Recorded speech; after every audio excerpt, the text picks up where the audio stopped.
Bonjour. Je vais aujourd'hui faire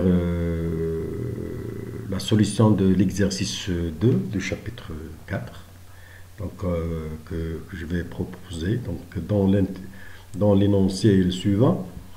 Donc, vous avez un câble. Donc, vous avez un câble qui doit être testé pour la résistance d'isolement par la méthode de perte de charge. Donc pour cela, on utilise un voltmètre électrostatique de résistance infinie, qui est bien sûr connecté entre le conducteur du câble et la terre. Bien sûr, en faisant cela, on va former une capacité d'environ 600 picofarads. Alors, qu'est-ce qu'on a remarqué? On a constaté qu'après la charge, la tension chute de 250 volts à 92 volts pendant un temps d'une minute. Alors la question qui se pose, c'est de déterminer la résistance d'isolement des câbles. Donc on va vous demander de déterminer la résistance des câbles. Donc vous avez un câble qui va être testé. Donc pour cela, on va utiliser un voltmètre électrostatique. Donc ce voltmètre électrostatique, généralement, il possède une résistance infinie. On le connecte donc entre le conducteur actif et la terre. Donc là c'est le conducteur actif et ici c'est la terre. Donc notre voltmètre électrostatique est connecté entre ces bords. Donc il présente une certaine capacité ici. Donc cette capacité elle est de l'ordre de 600 picofarads. Donc on vous demande. Et la tension qui était de 250 volts, elle a chuté à 92 volts. Donc on vous demande de déterminer sa résistance d'isolement, donc du câble bien sûr. Alors pour cela, donc admettons, donc la tension à tout instant, donc elle est donnée par généralement. Pour un voltmètre électrostatique, elle est donnée par V est égal à V exponentielle moins T sur RC. Et là, ça, c'est la tension, ou V, c'est la tension initiale. Donc, cette tension V-là, c'est la tension initiale. Donc, on peut donc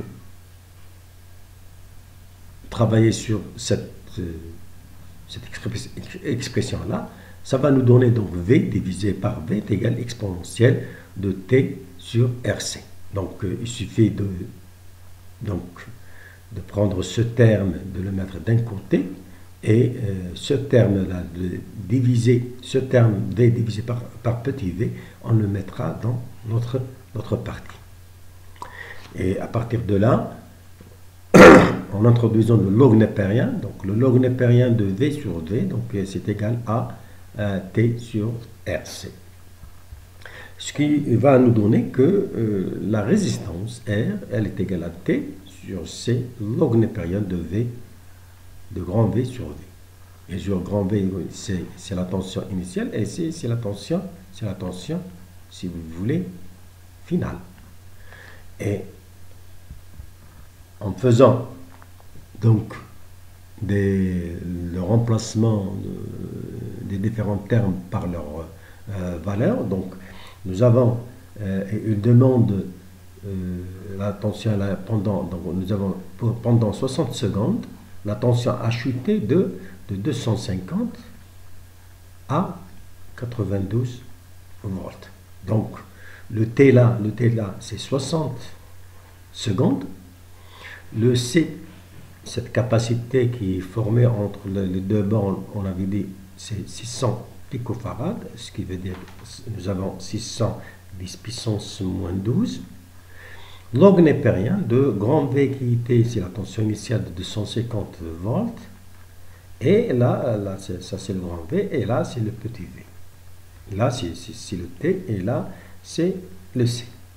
Ça nous donne une résistance d'isolement de 10 puissance 5 mégaohms, donc 0,1 ou encore si vous voulez 0,1 gigaohm. 0,1 gigaohm.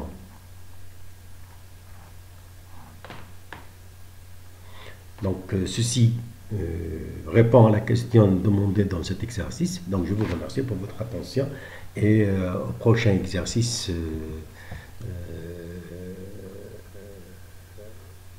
Inch'Allah. Donc merci de votre attention.